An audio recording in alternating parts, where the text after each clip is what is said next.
তিনিচুকীয়া জিলাৰ মাৰ্ঘেৰিটা মাকুম কিল্লা টেঙাপথাৰ নামঘৰ প্ৰাংগণত কাপোৰত প্ৰাকৃতিক সামগ্ৰীৰে ৰং কৰা পদ্ধতি প্ৰণালীলৈ কৰ্মশালা আয়োজন দুলিয়াজান চেণ্টাৰ অফ এক্সেলেন্সৰ উদ্যোগত আৰু LB ফাউণ্ডেশ্যনৰ সহযোগত তিনিচুকীয়া জিলা মাৰ্ঘেৰিটা মাকুম কিল্লা টেঙাপথাৰ নামঘৰৰ প্ৰাংগণত দুলিয়াজান অইল ইণ্ডিয়া গ্ৰামোন্নয়ন সংস্থাৰ তত্বাৱধানত কাপোৰত প্ৰাকৃতিক সামগ্ৰীৰে ৰং কৰা পদ্ধতি প্ৰণালীলৈ টেঙাপথাৰ গাঁৱৰ প্ৰায় 18 শতাধিক মহিলাক লৈ এদিনীয়া কৰ্মশালা আয়োজন কৰা হয়। এই কৰ্মশালাত উপস্থিত থাকে শিৱসাগৰৰ প্ৰাক্তন আয়ুক্ত আৰু LB ফাউণ্ডেশ্যনৰ মুখ্য উপদেষ্টা লক্ষীনন্দন গগৈ, মুখ্য কাৰ্যবাহী সঞ্চালক Ananta Boro, Duliajan centre of excellence আৰু অইল ইণ্ডিয়া সামাজিক দায়বদ্ধতা আঁচনিৰ প্ৰকল্পৰ পৰিচালক পাৰিজাত বৰুৱা আৰু তাত প্ৰশিক্ষক লক্ষ্যজিৎ গগৈ।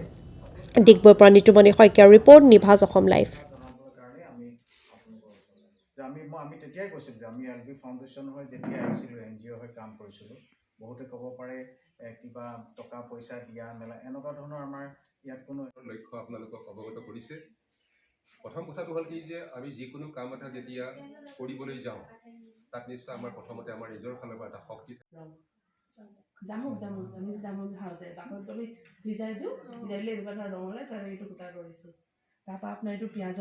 জনাব কেনেকৈ এই আপোনালোকক এই সূতাৰ কথা কৈছে, ৰং কেনেকৈ সৃষ্টি হৈছে খুব সুন্দৰকৈ কৈছে।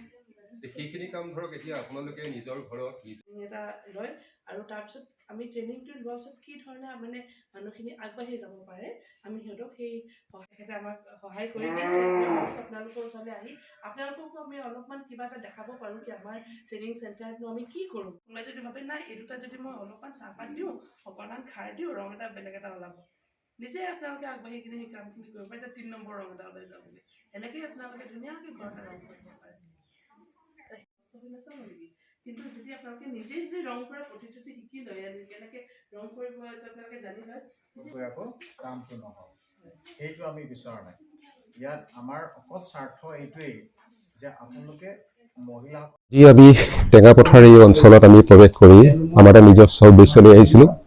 সেই উদ্দেশ্যটো হৈছে কি যে আমাৰ LB ফাউণ্ডেশ্যনৰ সৌজন্যত আমি ইয়াৰ পৰৱৰ্তী আগতেও বহুতবাৰ এনেকৈ আহিছোঁ গাঁওখনলৈ আৰু ইয়াৰ জনসাধাৰণক বিশেষকৈ মহিলাসকলক আমি স্বাগতম জনাই ইয়াত আমি বহুত ধৰণৰ কাম আগবঢ়াইছিলোঁ আৰু সেইখিনি কাম তেওঁলোকে ইতিমধ্যে এই অঞ্চলত কৰি আছে।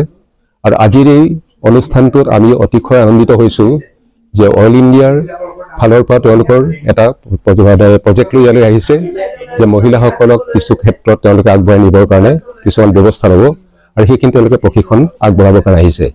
আমি আশা কৰিছোঁ এই অঞ্চলটোৰ জনসাধাৰণ যথেষ্ট সজাগ, তেওঁলোকে ইতিমধ্যে আমাৰ লগত যথেষ্ট সহযোগিতা আগবঢ়াই তেওঁলোকৰ এই অঞ্চলটোৰ ডেভেলপমেণ্টৰ কাৰণে কাম কৰি গৈছে।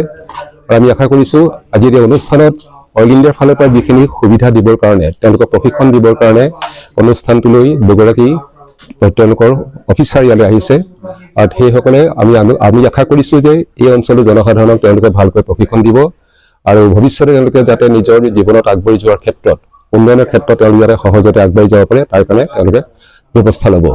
আমি আশা কৰিছোঁ এই অঞ্চলত আজি যিসকল মহিলা ইয়াত উপস্থিত হৈছেহি তেখেতসকলেও খুব আন্তৰিকতাৰে এই কামত আগবাঢ়িব, কাৰণ আমি আগৰ যিটো আমাৰ ব্যৱস্থা আছিল সেই ব্যৱস্থাত আমি দেখিছিলোঁ যে তেখেতসকলৰ যিখিনি শক্তি, তেখেতসকলৰ যিখিনি ইণ্টাৰেষ্ট সেইখিনি তেওঁলোকে আমাৰ আগত খুব সুন্দৰকৈ প্ৰৱেশ কৰিছিল।